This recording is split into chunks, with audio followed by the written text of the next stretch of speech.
Welcome back to All Things Creepy. I'm your host, Micah James, and this week I decided to make this episode at least somewhat local, and I am talking about 12 haunted places in New England. The reason why it's semi-local is because I myself live in New England, so I wanted to talk about a few of these places. I do plan on eventually taking a few days off here and there this year and next year to visit some, if not all of these places, and maybe even some that I'm not even mentioning in this episode, and making videos about them, about my adventure to that place, seeing if I catch anything, and posting it on my YouTube channel. I will be posting a link to my YouTube. I do have a few videos on there, but I plan on hopefully uploading more on there eventually. Also, side note, I am also on TikTok, which I'll post in the show notes as well. Anyways, I will be going state by state. So, with enough rambling, we're starting in New Hampshire, so let's get right to it.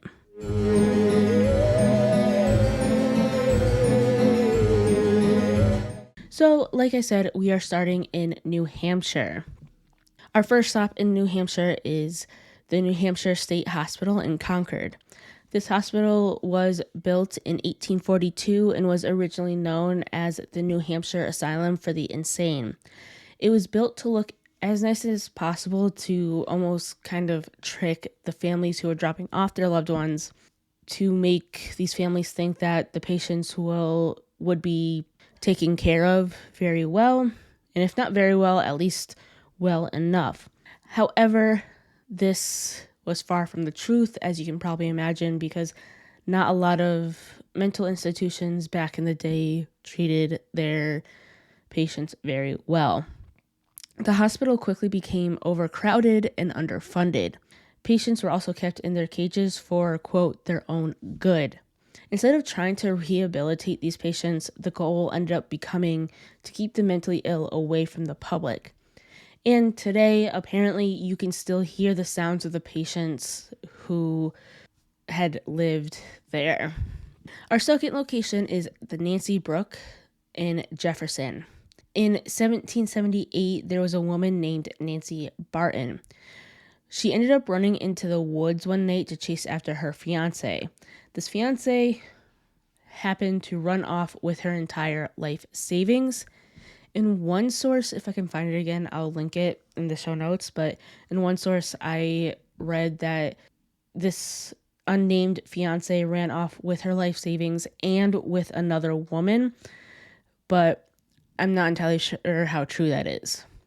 Nancy was found soaked and frozen at the side of a brook, which later became known as Nancy Brook, and was buried around that area. And you can still hear the echo of her screams near Nancy Brook.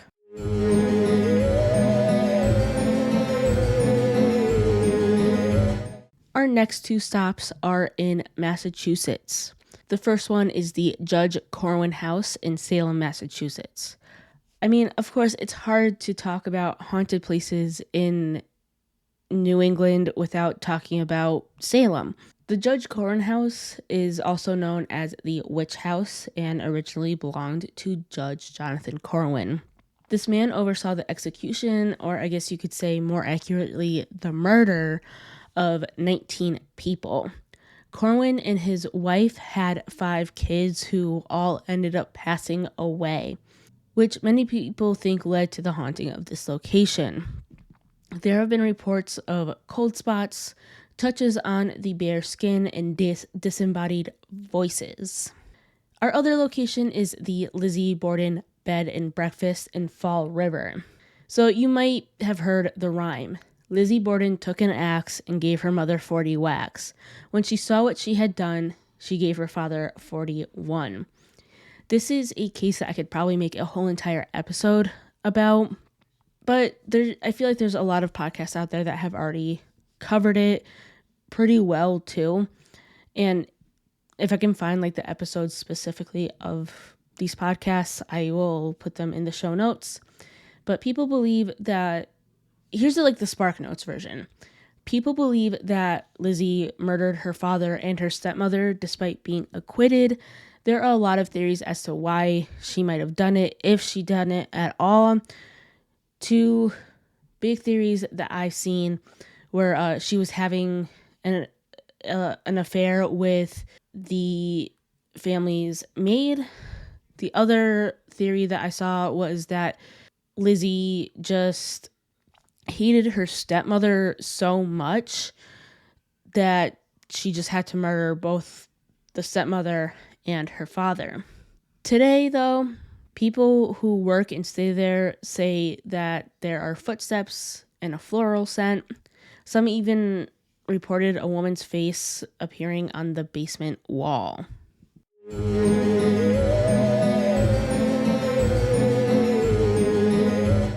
Next, we're heading to my home state of Connecticut. The first stop is the Seaside Tuberculosis Sanatorium in Waterford. This building was built sometime in the 1930s and specialized in treating kids with tuberculosis. Over the years, it did change into various other facilities before it was closed permanently in the mid-1990s. It now sits abandoned, and people have reported hearing patients inside the building. I tried to look into this to see if it was open to the public, like whatsoever, even just for like ghost tours or anything like that. And as far as I could find, it's not open to the public whatsoever. So I can't, in good conscience, recommend even going there. So, I mean, it's one of those things where I can't necessarily stop you from going, and if you are going to go, please look into it before you actually make the trip and take all the proper steps and precautions, because if it's not open to the public, there is probably a damned good reason, regardless if it's haunted or not. I mean, it's been sitting abandoned since the 1990s, so even putting the haunting aside, there's probably also that safety risk. So I guess my recommendation, haunting or not, probably just don't go to this location.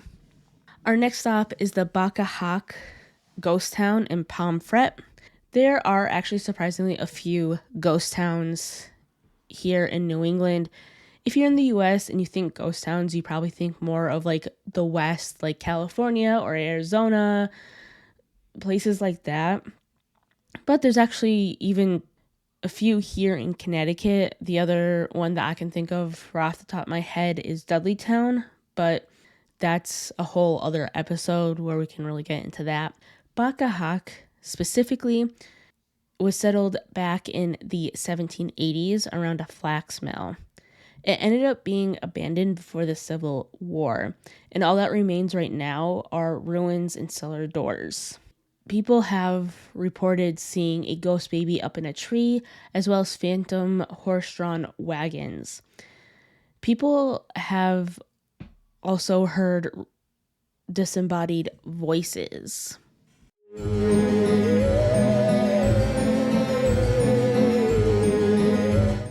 The next state we're talking about is Maine. So, if you're a horror fan, you probably know about Stephen King and how he's from Maine and how a lot of his stories take place there. So it really shouldn't come as a surprise that there were a lot of haunted locations that I could have chosen from. So it was a little hard for me to narrow it down to two specifically, but I did my best. I can probably do a whole entire episode on just haunted places in Maine and just weird stuff that happens in Maine. But our first stop in this state is the Olson House in Cushing. This house was built in the late 18th century before becoming home to Christina and Alvaro Olson. It is believed that they are the ones who haunt the property. People have heard footsteps as well as doors opening and closing throughout the house. The next stop is the Kennebec Arsenal in Augusta. This building was once a mental institution, so like the other mental institution, you could probably imagine that patients weren't treated very well. The hauntings that occurred today happen because a lot of people believe of the mental anguish that the patients went through. And honestly, that is no surprise. Again, this is like a general topic that I can probably cover in a later episode, just like the scary and messed up shit that happened in mental institutions. It's honestly horrible.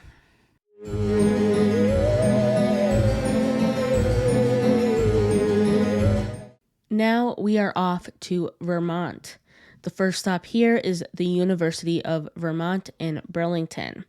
The campus is home to many ghosts, and of these ghosts, a lot of them also, quote unquote, belong to certain buildings.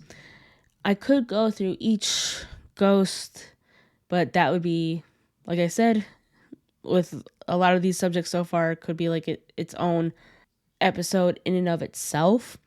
And on top of that, if you listeners ended up going to University of Vermont and you have a story about this, I'd love to hear it, and if possible, share it on my show. Anyways, I did find 2 examples of these ghosts. In Converse Hall is a former student. He was unfortunately electrocuted in the late 90s and passed away. He's known to turn radios on and off.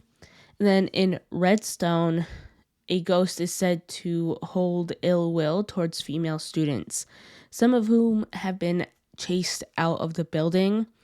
And like I said, these are just 2 examples. There are so many that I can probably go over in a future episode, which I'm probably going to do anyways. For that episode, I genuinely would love to hear from anybody who went or currently goes to University of Vermont, or who teaches there or has taught there. I would love to hear your stories if you've had any encounters and all of that. Next is Laurel Hall and Museum in Cuttingsville. There's this statue of a man named John Bowman who stands near the mausoleum. People have reported that it seems like this statue tries to gain entrance into the tombs where his wife and 2 kids are buried. And right across the way sits the mansion where they lived. It's said that within the hallways you can hear an infant crying.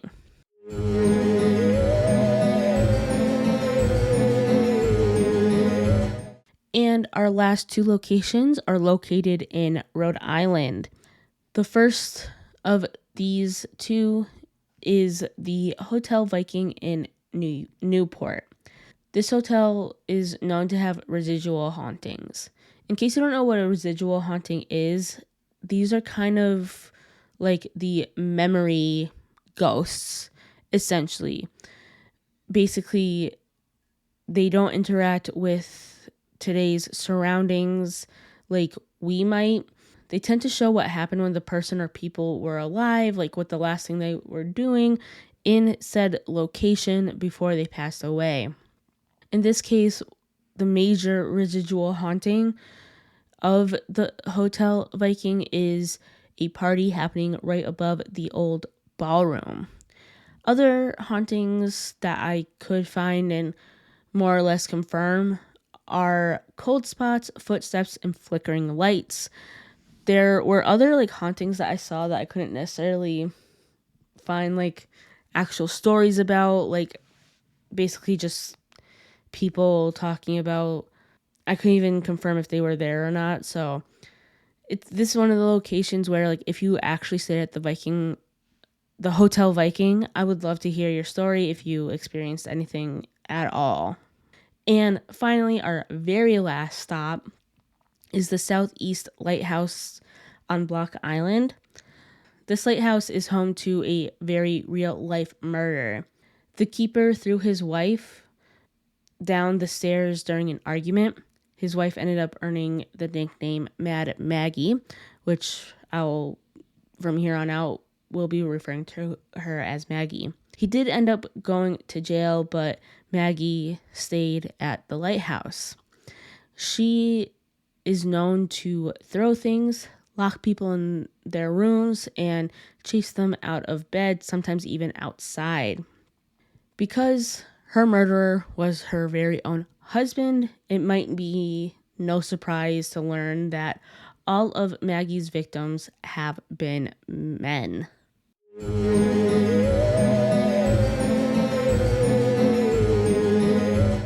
Yeah, so those were 12 haunted places in New England.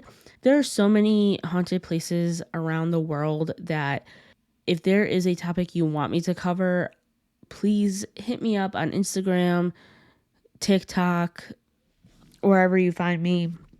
Email me, all of that. And I will gladly add it to my list of things to talk about because, like, hunting is just like, they interest me so much. So, or if you even just want me to dive deeper into any of the topics I talked about in this episode alone, just let me know. Don't be afraid to reach out, and I will see you guys next week.